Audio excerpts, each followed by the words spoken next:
Cette vidéo est sponsorisée par Nextory, la seule application de lecture en France à vous proposer 250 000 titres sous tous les formats de lecture. Livres audio, e-book, BD, manga, comics, séries audio exclusives, podcasts, magazines et presse. Grâce à ses 1500 éditeurs partenaires, Nextory est un acteur majeur dans la démocratisation de la lecture en rendant accessible à tous des milliers de livres via un abonnement au prix très doux. Alors, l'écrivain que je suis est très heureux de vous proposer ce partenariat exclusif et une offre découverte explosive pour faire éclore en vous ce lecteur curieux et passionné. Alors n'attendez plus et cliquez sur notre offre partenaire pour vous plonger dans le meilleur de la littérature mondiale où que vous soyez.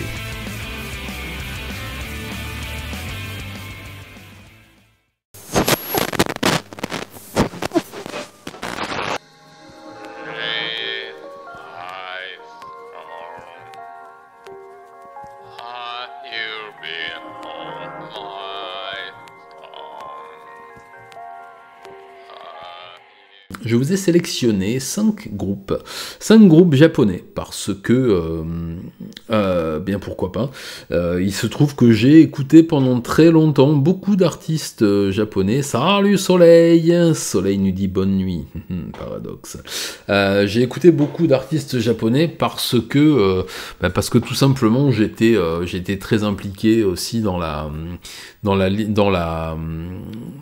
vie musicale et artistique japonaise, ayant moi-même quelques groupes et étant intermittent, on va dire, dans plusieurs groupes en même temps, fin des années 90 et surtout dans les années 2000, début 2000. Donc j'ai découvert beaucoup de groupes parce que y a des scènes ouvertes absolument partout, à Tokyo et en banlieue, qu'il y a des petits clubs absolument partout, j'ai eu des périodes de plusieurs années où j'allais quasiment voir 5, 6, voire plus, parfois même 2 par soir, 5, 6, 7, 8 concerts par semaine, souvent de tout petits groupes, vous savez, qui jouent dans des petits clubs en sous-sol, et vous payez 1500 yens pour l'entrée avec une boisson comprise. Et en général, c'est plutôt, on va dire, c'est plutôt de la musique de niche, hein. On a beaucoup de metal, beaucoup de punk, beaucoup de crust, beaucoup de hardcore bizarre. Enfin voilà, il y a des choses. Faut pas y aller pour aller voir un gros groupe mainstream. Vous en verrez pas. Quoique, je dis des bêtises, j'en ai vu quelques-uns passer dans des petits clubs, mais ça m'a donné l'occasion de m'initier aussi à cette scène japonaise underground qui était quand même tellement plus foisonnante que celle que j'avais pu connaître en France.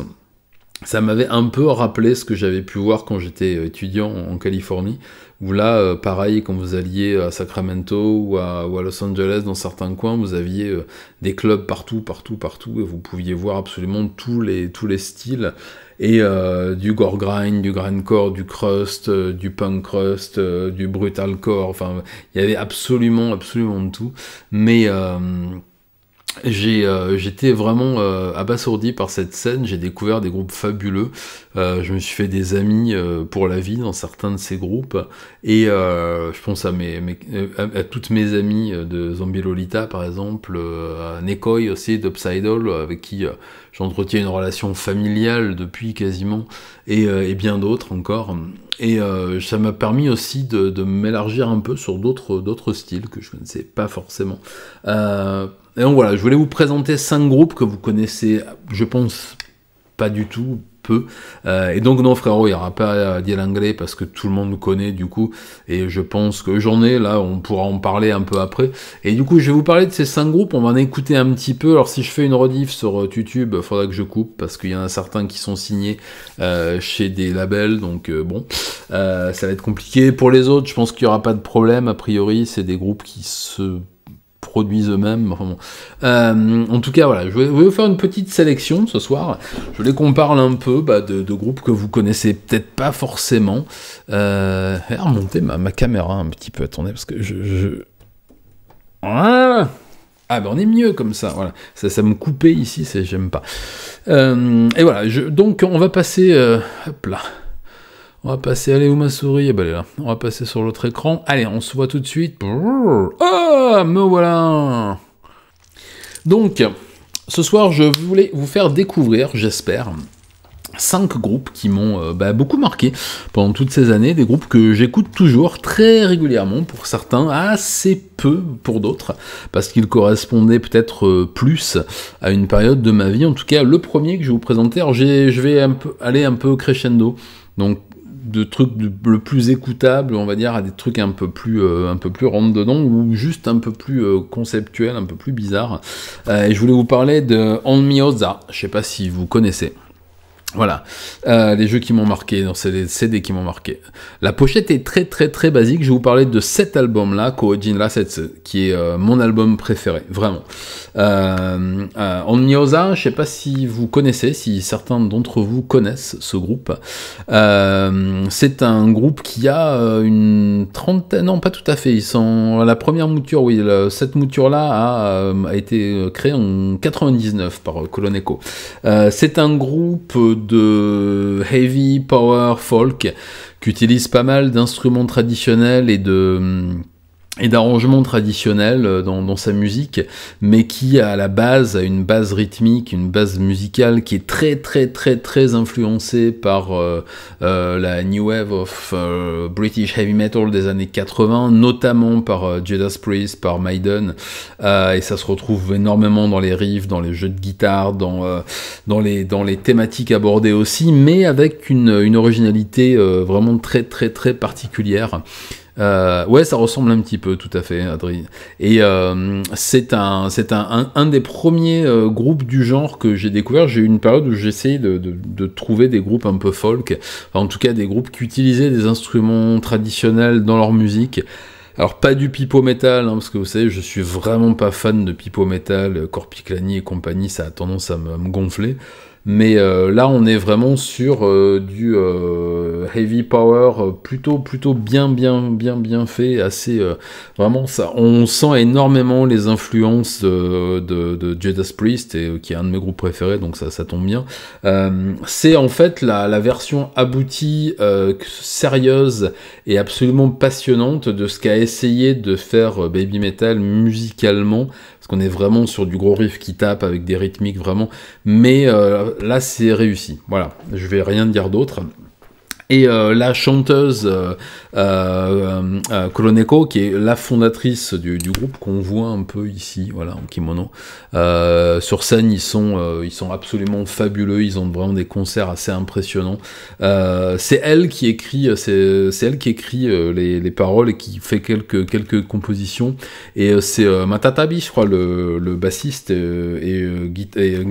bassiste et choriste, pardon, qu'on voit à côté, là, un peu habillé en noir. Là, bon, l'album a quelques années déjà. C'est lui qui fait quasiment toutes les musiques. C'est vraiment un groupe qui m'a impressionné la première fois que je les ai entendus. Ça pourrait passer pour un groupe de heavy power de plus avec quelques après avoir pris des notes pour les chaînes, oui, tout à fait.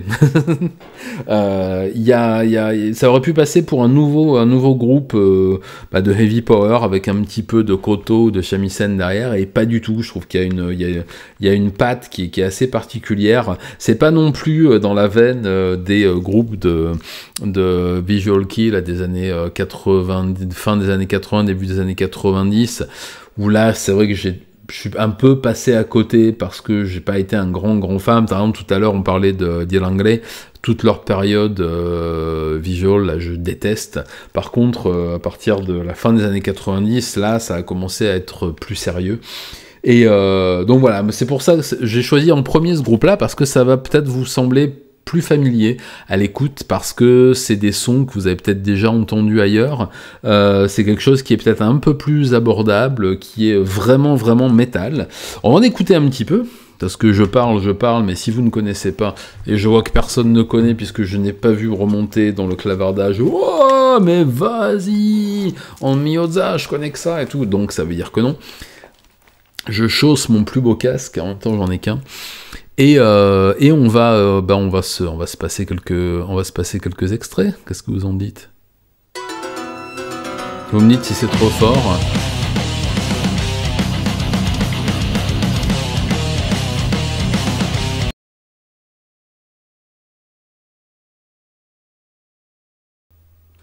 Yes, et voilà. Bon, on va commencer avec quelque chose d'assez consensuel, je pense que... Ouais, comme tu dis, frérot, j'ai vu, t'es arrivé un peu après, mais c'est vraiment un groupe qui a un univers vraiment ultra personnel, et j'aime beaucoup. Et ils sont toujours un peu sur des légendes, sur du yokai, sur des trucs qui m'ont toujours parlé, et qui sont un peu autour de l'univers. Ça s'appelle Onmyoza. Je vais l'écrire après, hein, parce que en fait, tous leurs CD sont tous en kanji, donc ils écrivent même sur la tronche, hein, il n'y a jamais leur nom, on m'a dit, donc si tu vas le trouver après. Ils sont chez qui ils sont déjà, tiens, je crois qu'ils sont chez King, si je dis pas de bêtises.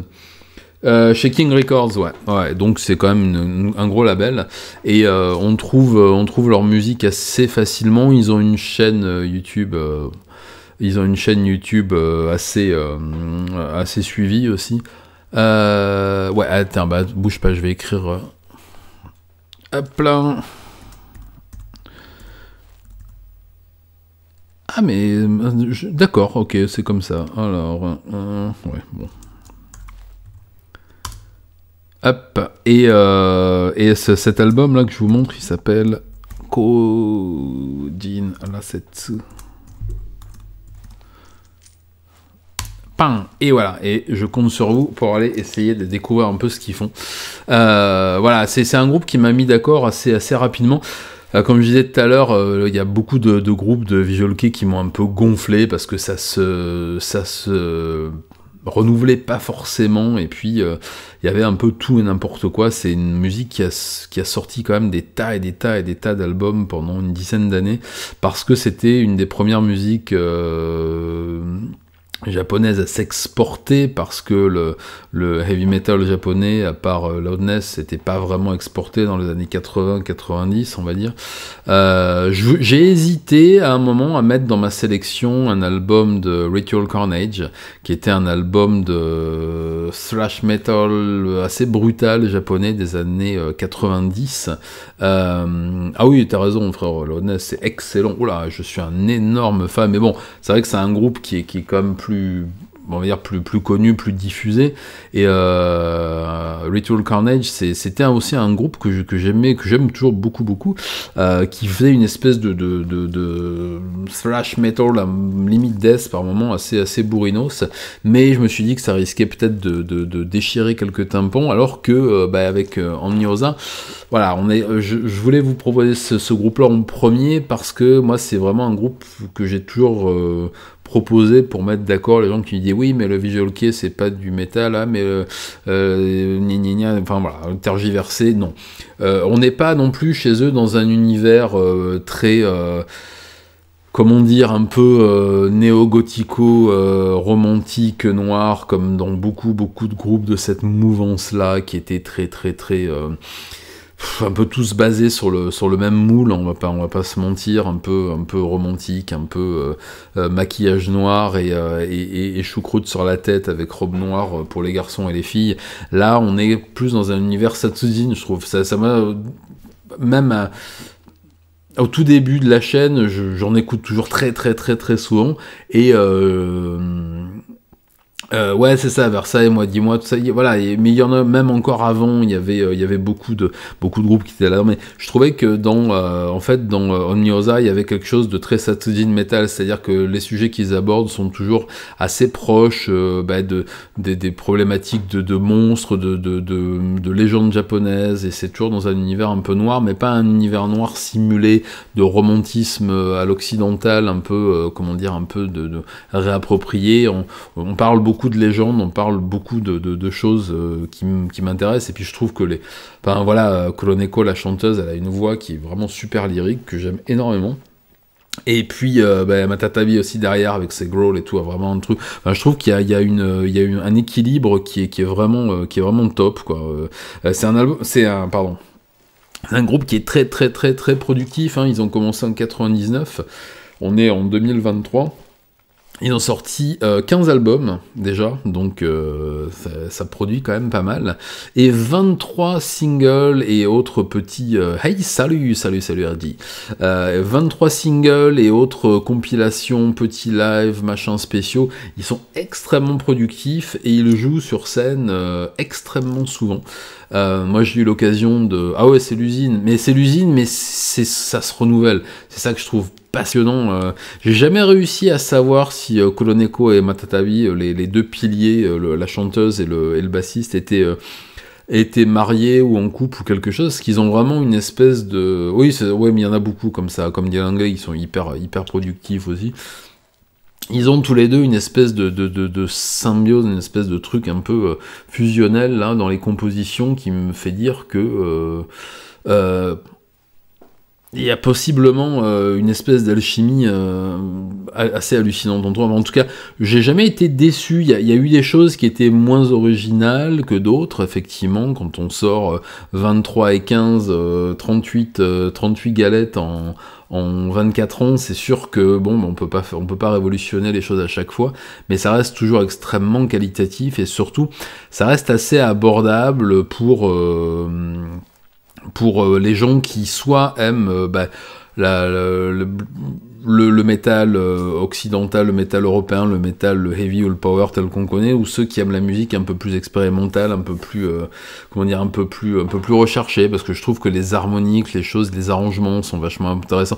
Là dans ce morceau-là, on n'a pas forcément vu tout de suite le côté folk qu'il peut y avoir dans d'autres sons, mais voilà, moi je vous conseille, si vous voulez commencer, par essayer de vous procurer, pas forcément physiquement, mais je pense qu'il doit y avoir un Bandcamp ou quelque chose comme ça, Coordinate cet album-là, pour moi c'est la meilleure synthèse de ce qu'ils ont pu faire, c'est leur meilleur album, je trouve, il y a tout dedans, je trouve qu'il y a... C'est vraiment leur album, c'est leur painkiller à eux, quoi. Oui, je sais, c'est pas l'album préféré de Judas Priest de tout le monde, mais c'est le mien. Et voilà, enfin voilà. Ça, c'était... Pour commencer, je pense qu'on est d'accord que c'est un excellent groupe. Et puisqu'on est parti sur des voix et des choses étranges et impénétrables, je vais repasser sur mon autre écran. Voilà. Je voulais vous parler de ma deuxième sélection. Alors attendez, je prépare juste un petit truc. J'espère que ça vous plaît. Mettez-moi vos réactions dans le clavardage. On va en parler. Mince, ah bah non, le voilà. Hop là. Me revoilà. Il y a toujours un moyen légal pour soutenir les artistes, oui, tout à fait. Mais c'est pour ça, je vous conseille. Moi, je suis quelqu'un qui achète ma musique, mes films. Avant l'apparition des plateformes, j'achetais des DVD, achetais du merch aussi, frérot, t'as raison, ça soutient énormément les artistes, mais tous, hein, que ça soit les vidéastes ou les musiciens, mais c'est vrai que le merch, c'est là-dessus qu'on gagne le plus, et que les artistes gagnent le plus, parce que c'est bien beau d'écouter de la musique, mais il faut pas oublier que la musique, c'est des gens qui la font, et que c'est souvent un investissement énorme. Voilà, c'est aller au concert, acheter du merch, acheter des CD, aller sur Bandcamp, acheter des sons. Ça, souvent les petits groupes. Ce soir, je porte t-shirt d'un de mes groupes européens préférés d'il y a quelques années que je réécoute à fond la caisse, Human Barbecue, qui est un groupe de slam death belge que j'adore.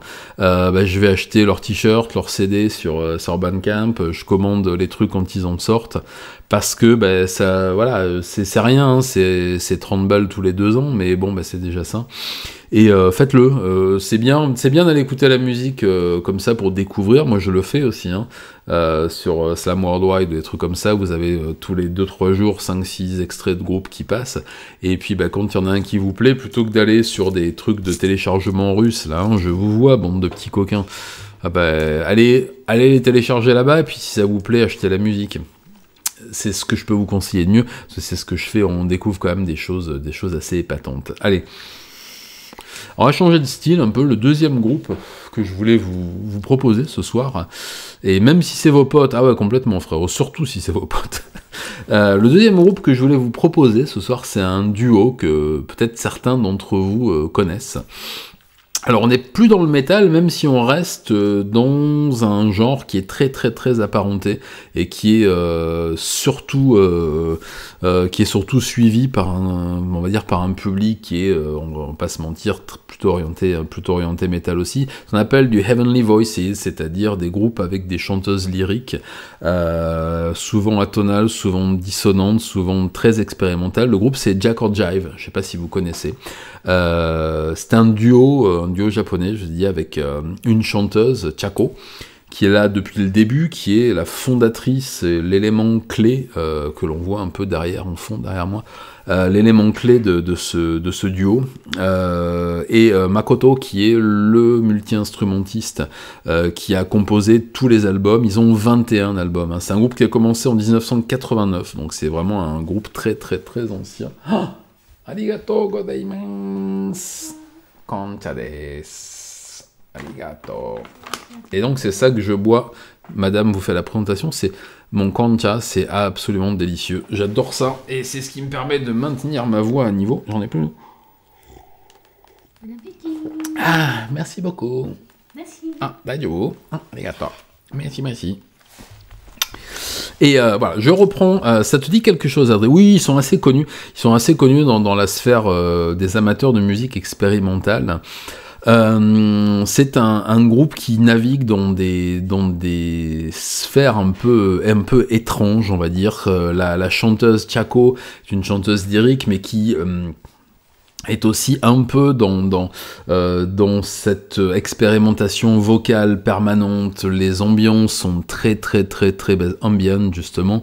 Le Heavenly Voices, ça veut bien dire qu'on est toujours dans des thématiques plutôt étranges.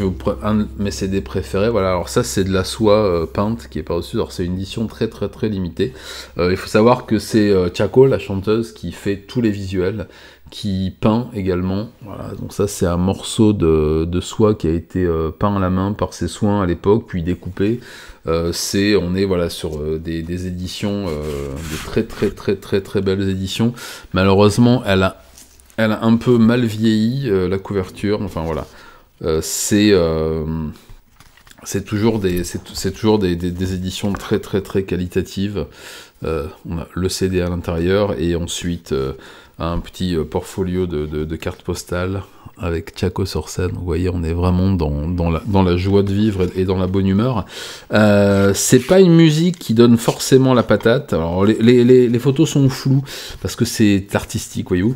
On n'est pas forcément dans la bonne humeur et dans la joie de vivre, mais c'est un groupe qui m'a accompagné pendant très longtemps.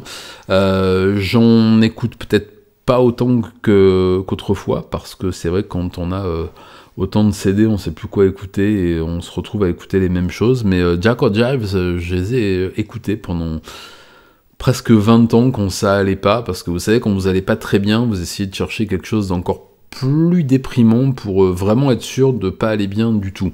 Bah, Jack or Jive, c'est un peu ça. Et une fois que vous êtes tombé au fond du trou, vous arrivez à trouver quelque chose de réconfortant.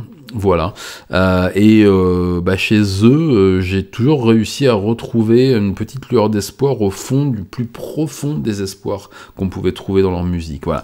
Alors, on va en écouter un peu, puis après on parlera. Je vais surveiller de près vos commentaires. Alors vous allez peut-être être un peu surpris, mais on est aussi là pour ça. Vous me dites si le son est bon aussi. Je regarde sur mon retour, ça a l'air d'être bien. Yes. Allez, je me tais.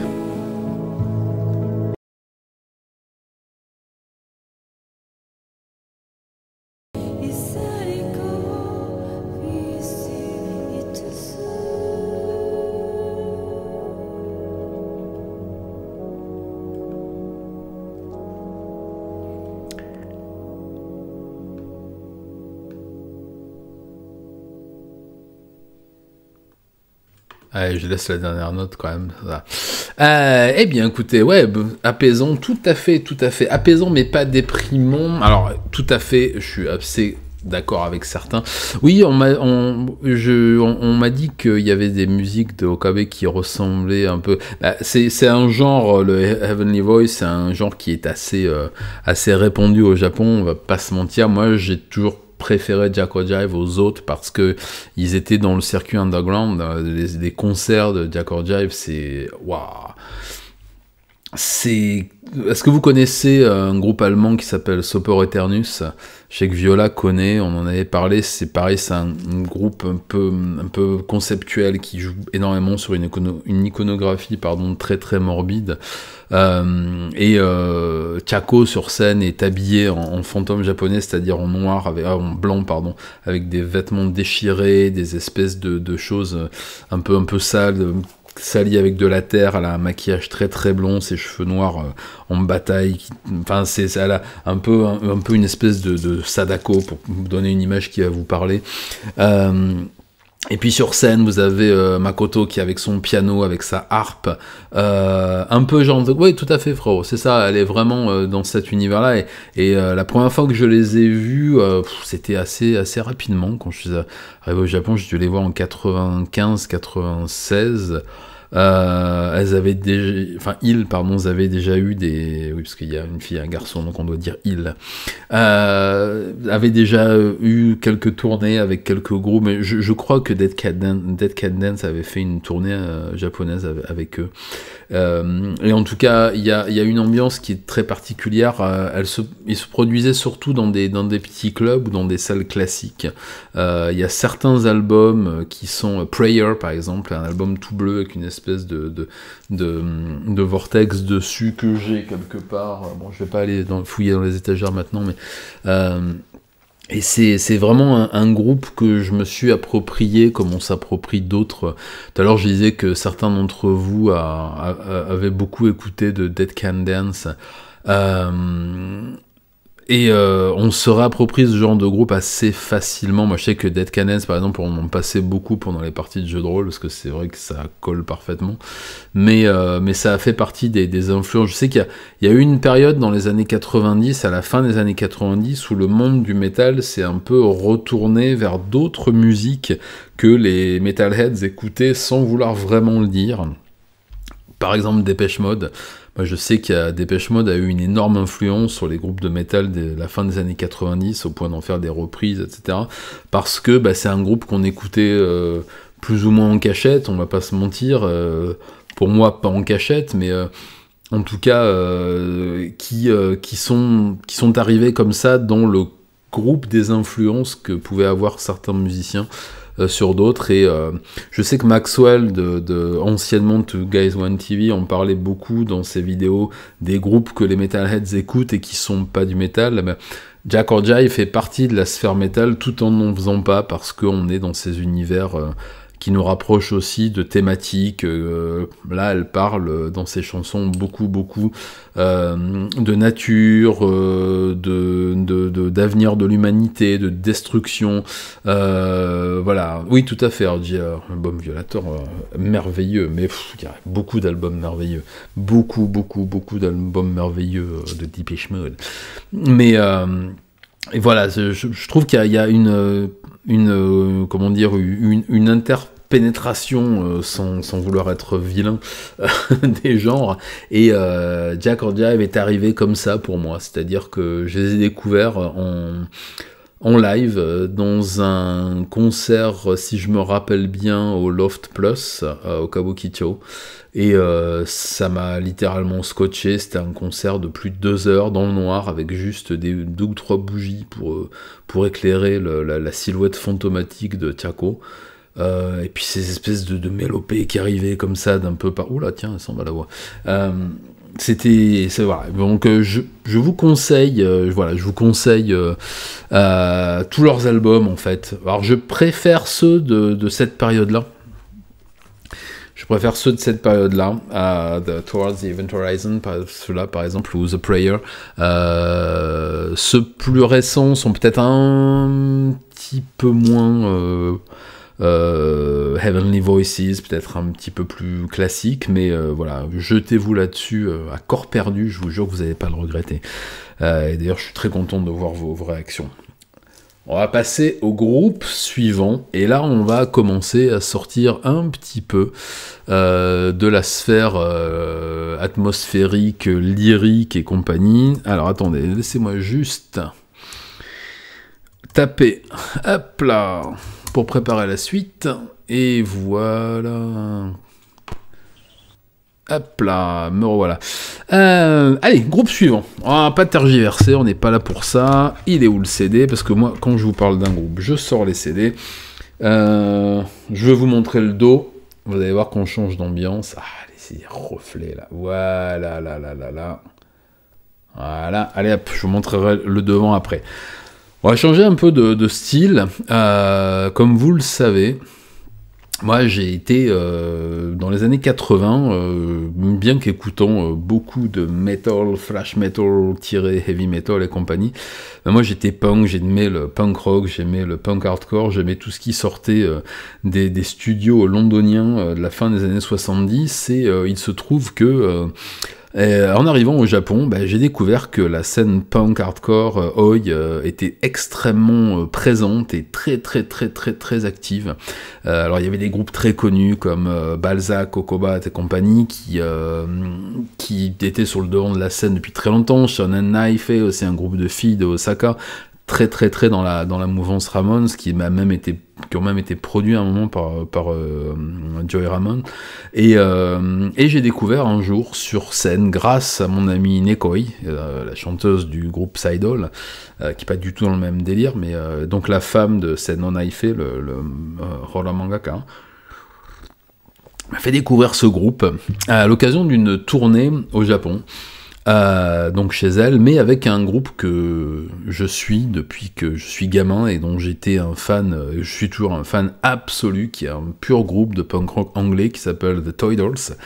Et il se trouve que eh bien, ce groupe-là, voilà, je fais du roll suspense, venait de produire et d'enregistrer un album en duo, The Toy Dolls et ce groupe-là, et faisait une tournée au Japon, et ça a été une espèce d'énorme révélation. Donc j'ai eu la joie de les voir jouer avec Olga, et avec les Toy Dolls en général, et puis ensuite toute seule, en solo pour leur album suivant.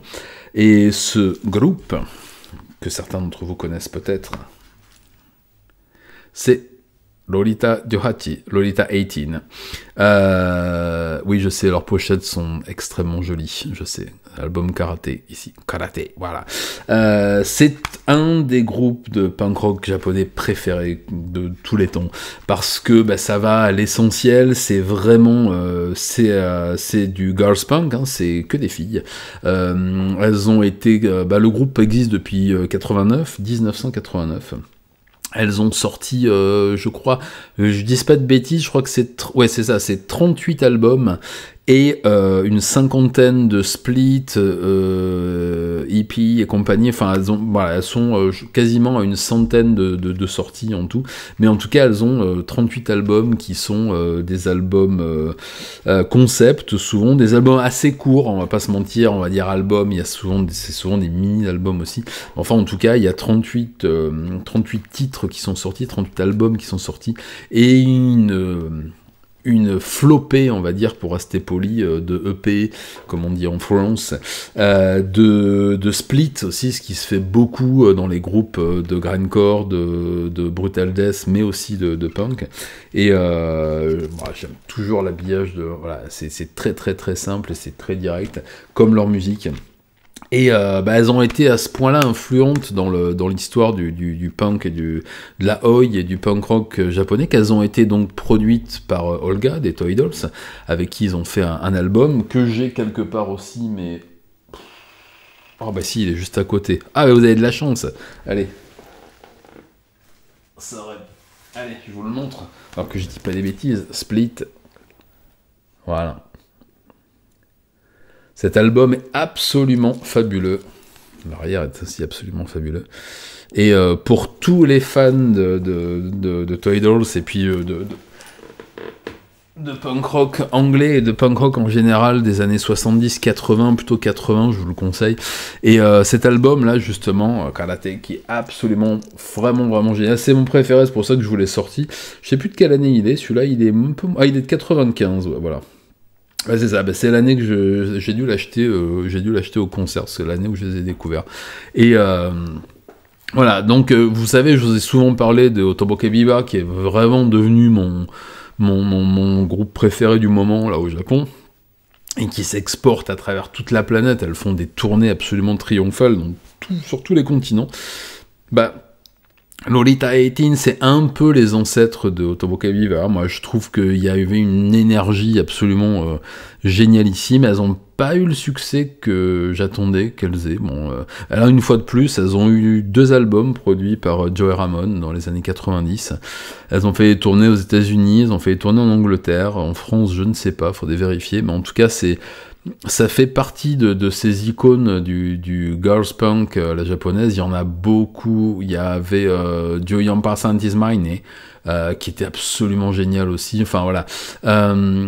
Je vais vous faire écouter. Ça sera plus simple. Alors on va changer de style. Hein. Alors vous allez me dire, il y a beaucoup de filles. Ouais, vous allez voir. Après ça va changer. Après, ça on n'est plus dans le même délire. Mais voilà, je vais vous faire écouter, ce sera beaucoup plus simple. Vous allez voir qu'on est dans un autre genre. Moi, je trouve ça absolument admirable. Vous me direz ce que vous en pensez. J'espère que ce sera pas trop fort. Et surtout qu'il n'y aura pas de pub. Non, ça a l'air d'aller. Ça a l'air d'aller. Allez, je laisse. Je vais boire un coup.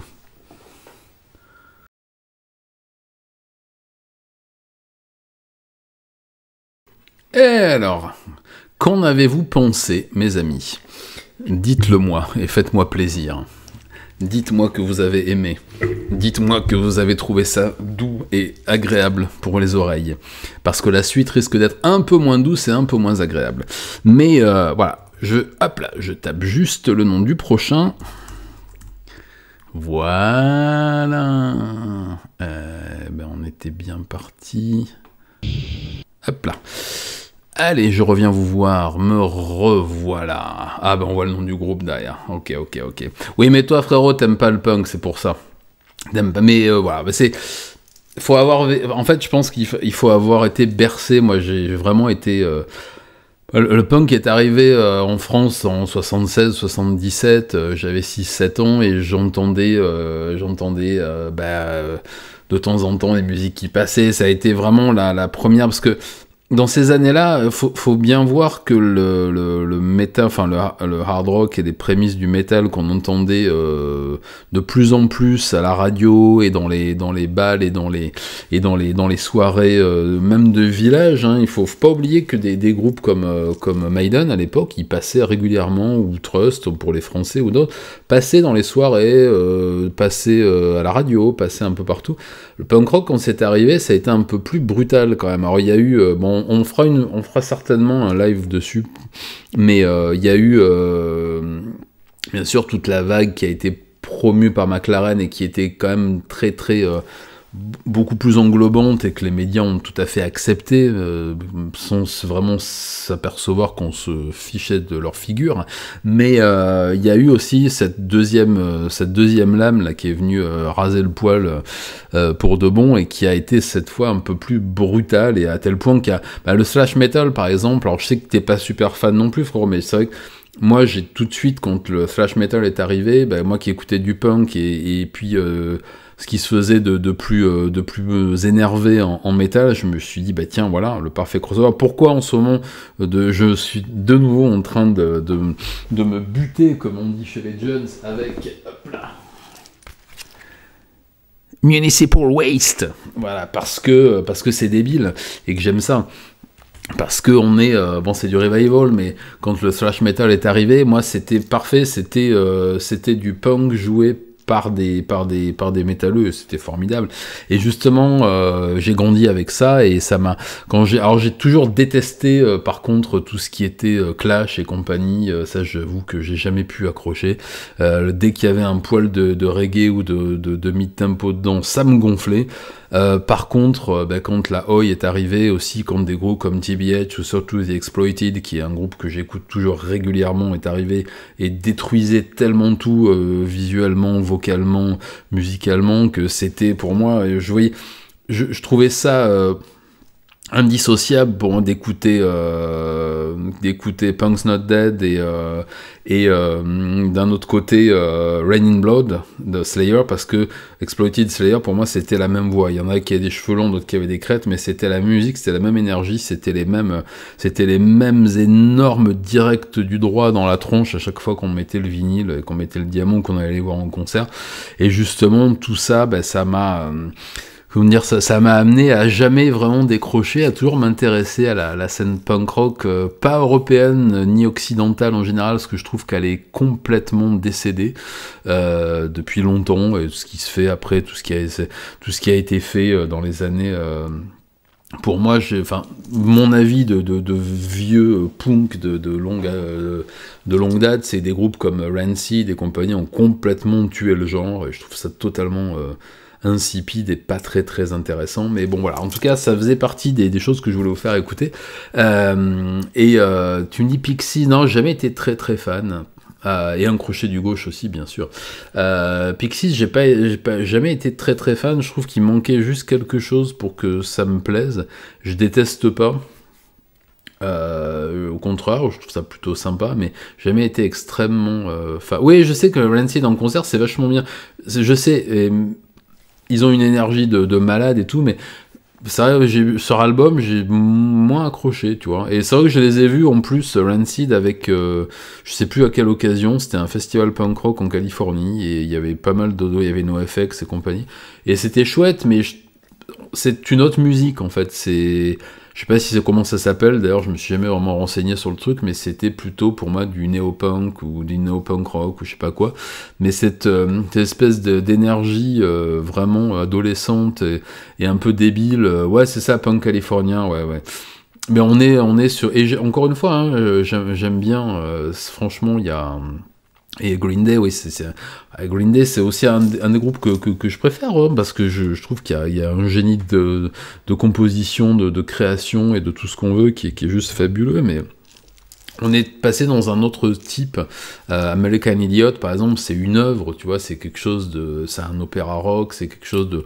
Musicalement, c'est boum, c'est énormissime. Alors que là, quand je te parle de ce vieux punk rock des années 70-80, on était plus sur 3 accords, on crie, on dit des trucs, et puis blablabla, c'est du punk à message, et bon, après, voilà, je vais pas m'éterniser là-dessus, enfin en tout cas, j'espère que ça vous aura plu. Je vais vous écrire le nom, mais je pense que tout le monde l'aura compris, celui-là, je vais vous l'écrire en... On m'a dit... Et j'écris bien sûr à côté, hein, vous en doutez. Si vous voulez aller faire des recherches dessus, voilà. Bon, on va passer au groupe d'après. Allez hop, je le revise vers moi. On va passer à quelque chose d'un peu plus tabasseur. Donc, on va passer sur mon amour toujours pas mort pour le punk et le punk rock, et passer, bien sûr, tu l'as bien orthographié. Ça, c'est cool. Et on va passer à un autre aspect de mes amours musicales qui est mon amour pour le death metal et pour la musique qui fait beaucoup du bruit. Et qui a aussi révolutionné quelque part ma façon de voir la musique dans les années 90, au début des années 90, fin des années 80 plutôt. Post black metal, où je vous ai pas sélectionné de groupes de black metal, je sais que c'est très compliqué pour certains d'en écouter. J'ai eu une énorme période black metal au début des années 90, et c'est vrai que quand j'ai découvert la scène black japonaise, c'est quelque chose d'assez différent, que j'aime bien. Alors je vous avoue que maintenant j'en écoute quasiment plus de black metal, ça m'a vraiment gonflé, j'en ai tellement écouté dans ces années-là que je trouvais que le style se renouvelait pas, et je suis revenu à mes amours death metaliennes, et c'est justement un groupe de brutal death et de death metal Dissection, c'est l'essence, on va dire, de ce qui est beau. Tout à fait. Ah ouais, ça... Et là, c'est pas vraiment du Dissection, on est plutôt sur quelque chose d'un peu plus... Allez, comment on va dire, d'un peu plus rustre, d'un peu plus rough. C'est un groupe qui s'appelle Void. Vous avez vu leur logo derrière, parce que il n'y a pas de clip, il n'y a rien. Hein. Je vous cache pas que c'est assez compliqué à trouver, mais moi j'ai leur discographie. Ils n'ont pas sorti énormément d'albums, par contre ils ont 4 albums en 30 ans de carrière à peu près. C'est surtout un groupe de scène, c'est un groupe qui se produit très, ils sont toujours en activité, hein. Ils sont très actifs. Okazi, leur guitariste chanteur, a même une boîte de production, il a un autre groupe qui s'appelle Clandestine, qui est plutôt un groupe de thrash death, qui est super efficace, que j'adore, mais là vraiment Void, ça a été un des premiers groupes underground de death que j'ai découvert en arrivant là-bas. C'est autoproduit, c'est quelque chose qui est tiré à très peu d'exemplaires. Evil Records, c'est leur label à eux qui n'a pas existé très longtemps. Ça rentre dedans tout de suite, c'est vraiment sans pitié, c'est des énormes guitares, c'est un chant qui va très vite, c'est une superbe compo, moi je trouve, parce que je suis toujours admiratif des groupes de death de ces années-là, parce que c'était, tu vois, tu me parles de Dissection, mais tous les groupes qui sont sortis après et qui étaient dans cette même veine de death metal rentre dedans, mais aussi ultra mélodique. Et c'est un des premiers groupes aussi que j'ai découvert sur scène également, parce que c'est surtout sur scène qu'on découvre ces groupes-là, parce qu'ils sont principalement sur scène. C'est c'est très compliqué de trouver leurs albums si vous n'allez pas les acheter dans les concerts.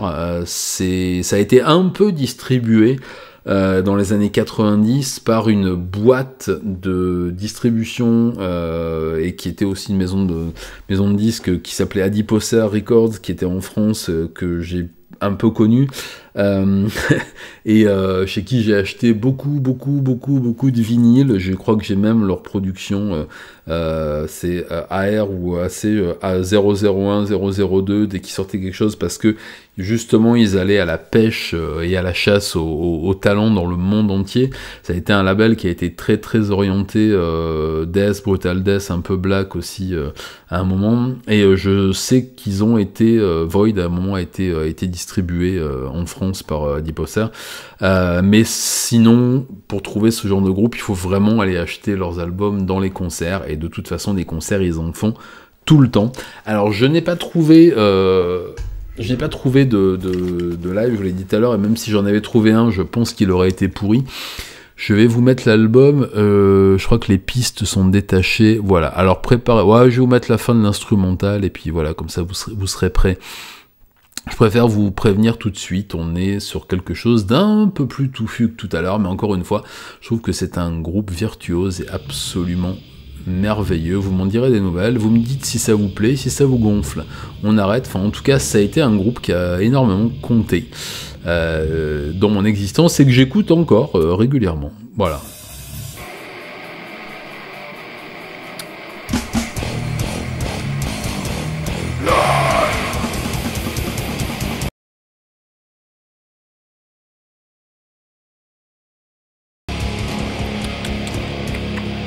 Une fin des plus classiques. Voilà, comme je vous l'avais dit, c'est simple et sans fioriture, c'est du death à l'ancienne des années 90. Depuis, le genre a considérablement évolué, mais si vous voulez vous faire une idée de ce qui se faisait à cette époque-là, et qui se fait toujours dans proportions un peu différentes, mais c'est vrai, c'est plus un groupe, c'est plus un genre qui est dans la mode que ça, mais je vous conseille. Alors il y a plusieurs pochettes pour cet album. Il y a une pochette japonaise qui est celle-là, et une pochette export qui est celle que vous avez vue. Attendez que je dise pas. Ouais, qui est celle qui est là derrière. C'est le même album. Il n'y a pas de truc en plus ni de truc en moins. Et si vous avez, je vais vous écrire le nom aussi. J'ai oublié de vous écrire le nom dans le clavardage. Hop là. Où est-ce que j'ai mis mon truc? Mais que... Bah non, bon c'est pas... Ah bah si, il est là. Voilà, vous pouvez pas vous tromper, mais non, le correcteur, il est un petit peu pénible. Ah ben Jean, salut, soirée Beaujolais. Bon ben voilà, ben moi ce sera peut-être demain, enfin soirée. En tout cas, bonne soirée à toi. Et fais attention, ça fait très mal à l'estomac, prévois des pansements gastriques pour demain. Conseil depuis des années que je pratique, faire très attention. Voilà le nom. Alors on va passer au dernier groupe pour ce soir. Je vais vous le chercher de suite. Vous allez voir que certains d'entre vous, hop là, vont se dire « Oh, Oh, mais il nous en avait parlé la dernière fois, le petit coquin. Effectivement, je vous en avais parlé la dernière fois, et il faut juste que je retrouve le son que je voulais vous passer. Eh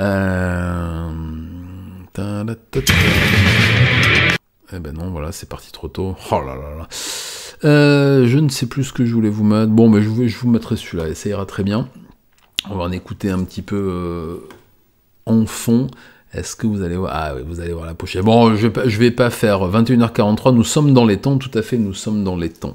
Je vais vous parler d'un groupe dont je vous ai parlé sur les réseaux il y a pas longtemps, et dans un live la dernière fois, j'avais noté que certains d'entre vous, j'avais remarqué que certains d'entre vous avaient noté que je parlais de ce groupe, qui est pas le groupe le plus connu de l'univers, mais qui est encore un des groupes qui m'a porté pendant des années, que j'écoute toujours avec autant de plaisir, parce que ça a été un des groupes les plus créatifs, les plus inventifs de la scène extrême japonaise pendant... Bah, il l'est toujours d'ailleurs, depuis les années 80. Est-ce que vous voyez la pochette? CSSO. Clouded Symmetric Sexual Organ. Voilà. Et d'ailleurs, avant de vous parler du groupe, je vais vous montrer la version que j'ai entre les mains. C'est Nagrol-Oxus 8. Et vous remarquez qu'il y a eu une erreur d'impression, puisque le groupe est noté CCSO, et le groupe s'appelle CSSO. Voilà, donc je pense que les gens de chez Morbid Records devaient pas trop bien connaître le groupe, au point de faire une faute, voilà, sur la pochette elle-même. Je vous montre un des visuels à l'intérieur, hein. Voilà, ce sont bien des popotins levés vers le ciel. Oula, en fait, est-ce que je peux montrer ça sur Twitch? Je ne suis pas sûr. CSSO, ben, pourquoi je vous en parle? Parce que pour moi, ça a été un des groupes les plus... c'est un gros objet de collection, ouais. Et après, il y a eu la deuxième édition, avait été rectifiée. J'en ai d'autres, comme ça, j'ai des misprints aussi, j'ai des choses un peu bizarres, mais j'aime bien ce genre de choses. Et CSSO, c'est un groupe assez particulier dans le paysage de la musique extrême japonaise, parce que c'est un groupe qui a absolument tout fait au niveau des expérimentations, alors c'est un groupe de grindcore, donc qui est censé être une des formes, on va dire, les plus extrêmes du metal et du rock and roll en général, mais... Qu'est-ce que c'est? Tu regardes là? Ah ouais, tout à fait. Et pourtant, malgré cet aspect super extrême qu'on peut retrouver dans pas mal de leurs compos, c'est un groupe qui a vraiment cherché Narutoshi, le chanteur, et puis Takashi, le bassiste, qui ont été les principaux compositeurs du groupe, et ceux qui ont donné le son au groupe ont toujours cherché à aller dans l'expérimentation, un peu comme a pu le faire en France un groupe comme Carnival in Call, qui a été un groupe que j'ai vraiment aimé, je sais pas s'il existe toujours, qui mêlait aussi du grindcore, du death, du jazz, de la funk, de la soul, de la musique classique, des expérimentations un peu bizarres, enfin... Oui, c'est un mur porteur derrière moi, tiens, les voilà, je ne savais pas qu'ils arrivaient au Mega Dingo, bienvenue, et nous sommes tous des murs porteurs. Non, c'en est pas un d'ailleurs. Enfin, j'en sais rien, oui, c'est possible. Ça y est, tu me mets le trouble. Voilà, donc CSSO, ça fait partie effectivement de ces groupes qui auraient pu révolutionner la musique extrême au Japon, et qui malheureusement est resté cantonné, pas de mauvais jeu de mots, dans une sphère très underground, et c'est bien malheureux, parce que je trouve qu'ils avaient quelque chose un peu, je l'ai dit tout à l'heure, comme Carnival in Call, qui a eu peut-être une carrière un peu plus importante en France, je suis même pas sûr, enfin bon, et j'ai toujours trouvé quelque chose dans leur production. Alors ils n'ont pas été très productifs au niveau des albums, ils ont sorti 2 albums, celui-là qui est absolument, qui est mon préféré, Nagrol-Oxus 8, et puis Are You Excrement, qui est un album très coloré, que j'ai aussi quelque part là-bas, et qui est encore plus expérimental. Par contre, ils ont fait partie, comme tous les groupes de la scène grind, crust et compagnie, de ces formations qui ont fait des splits toute leur vie. Là, un split, c'est voilà, un EP avec un autre groupe, ou un album avec un autre groupe, un mini avec un autre groupe, ou 2 ou 3 ou 4. Et ils en ont fait plus d'une trentaine. Ils ont été bien sûr présents avec tous les grands groupes de la scène grunge. Je crois même qu'ils en ont fait plusieurs avec Agathocles, qui est le groupe qu'on retrouve sur tous les splits de la Terre. Et CSSO, c'est vraiment un groupe qui a toujours compté, pour moi, qui continue à compter, même s'ils sont beaucoup moins présents, ils ont pas splitté, ils sont toujours là.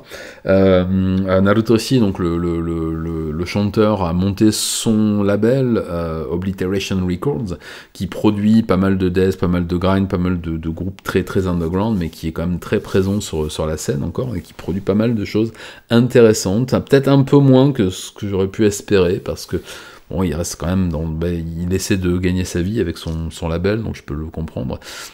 Mais CSSO, voilà, CSSO, je pense que vous connaissez pas. Hein, la dernière fois, j'ai bien vu que je prêchais dans le dessert. Mais on va écouter un petit peu en fond. Je vais baisser un petit peu, puis on va causer un peu pendant ce temps, et puis on va se quitter sur CSSO. Voilà, je vais baisser un petit peu le son, comme ça on pourra parler en même temps. Qu'est-ce que je fais? Ah bah non,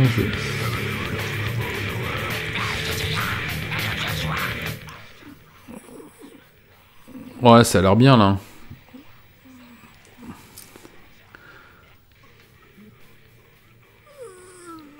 Oh, mais non, je vais pas parler par-dessus. Je vous laisse écouter. Allez, je remonte. On va s'en mettre 2-3 minutes, histoire que vous voyez à peu près ce dont il s'agit. Et on va se quitter après, gentiment.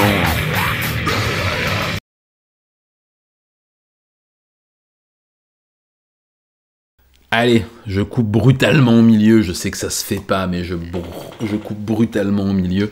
Je vais vous mettre les rêves de toute façon pour que vous puissiez aller vous abreuver de leur musique. Hop, c'est assez simple. Ping, voilà. Bon, mais j'espère que ça vous aura plu, cette petite sélection. On va continuer. Vous avez vu, on fait des petites... On y va en alternance, comme une bonne vieille formation rémunérée, ou pas. Et en tout cas, je vous mettrai les liens pour la rediff. Je vais certainement faire une rediff sur YouTube. Il va falloir que je vire, je pense, les sons pour YouTube, parce que sinon ça risque de passer à la trappe. Mais avec grand plaisir, peut-être si je continuerai.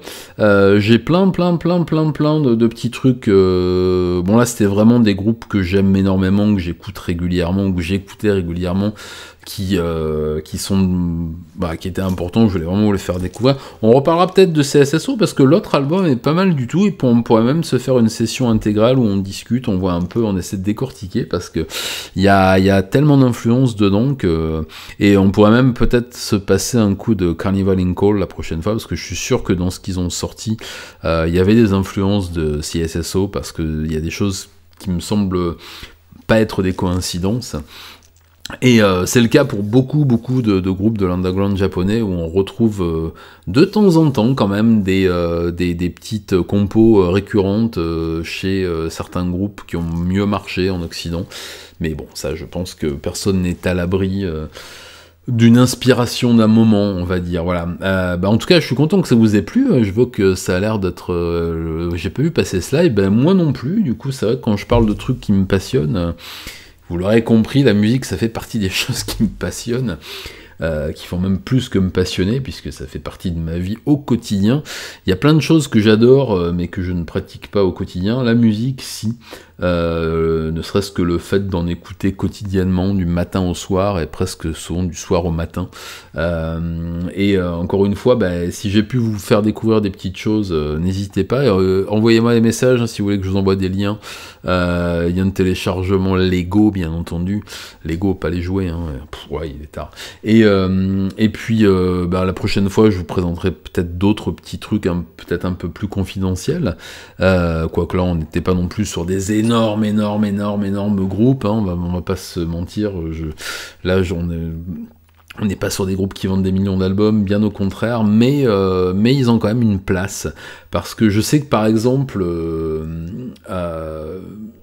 dans les artistes qui marchent fort, toujours aujourd'hui, genre Hyde et compagnie, j'ai parfois remarqué qu'ils faisaient référence à des artistes comme Jack or Jive par exemple, sur certaines atmosphères, des choses comme ça. Je sais que certains musiciens, on va dire entre guillemets de l'underground, par exemple de Maximum the Hormone, sont des grands fans de CSSO, ils le disent très souvent, ils les avaient même fait jouer de temps en temps aussi. C'est des univers qui sont pas si imperméables, et on le voit d'ailleurs un peu partout en Occident aussi, hein, il y a souvent des groupes majeurs, on va dire, ou en tout cas signés sur des majors, qui se plongent régulièrement dans l'underground et dans la scène underground pour y trouver pas seulement de l'inspiration, mais aussi un nouveau souffle. On en reparlera dans un prochain live si ça vous intéresse. Moi en tout cas je suis partant pour continuer l'aventure. Je vais essayer de trouver des supports live, parce qu'il y a souvent des groupes qui sont beaucoup plus intéressants en live. Le problème avec CSSO, c'est qu'on trouve peu de live sur YouTube et même sur d'autres sites, et quand on en trouve, ils sont assez peu audibles parce que tournés soit au téléphone, soit avec des vieilles caméras VHS des années 90, où là c'est encore pire.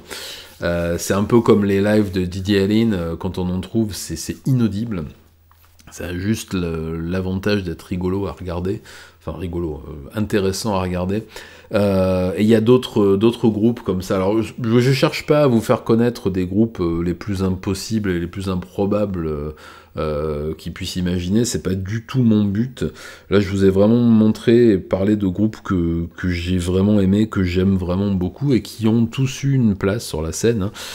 Si j'avais voulu vous parler de trucs totalement inconnus, j'aurais pu le faire, mais ça aurait pas été très très intéressant si c'est juste pour le fait de dire « Ah, vous le connaissez pas ce groupe, hein ». C'est tellement facile, mais et je déteste ceux qui font ça. Il y en a qui font ça, ouais, je crois qu'il y en a un ou deux qui font ça, chez des youtubeurs metal. Enfin, en tout cas, voilà, c'était vraiment chouette. Le prochain live musical, Adri, ce sera certainement sans tarder. J'essaie de mettre au point, sur pied, notre live avec Richard, et puis avec Arnaud, et puis c'est jamais très facile. Je vais rappeler Richard demain, comme ça. Je m'assurerai qu'il est ok. Je vais rappeler Max Guys aussi pour voir si on peut faire enfin notre petit live. Enfin, on va continuer de toute façon, comme je vous l'avais dit, il y a plein de trucs de prévus, et on va pas se laisser démonter, on va continuer. Mais un petit live musique, ça fait quand même bien plaisir. Je vous rappelle que mon nouveau livre arrive sans tarder, on fera peut-être un petit live dessus. Je vais aller regarder si on a des copains qui sont en... Ah bah tiens, il y a Maxwell qui est en live justement. On pourrait peut-être faire un raid. Ah bah voilà. Allez, on va faire un raid chez Maxwell. Allez. On fait un raid et puis après on ira. Hop là. Lancer le raid. Voyons. Et on va aller voir. Allez hop. Et ben voilà, c'est parti. Allez, je crois que c'est le moment ou jamais de vous dire que je vous embrasse, pour ceux que ça intéresse. Et puis ben on se dit... Matane.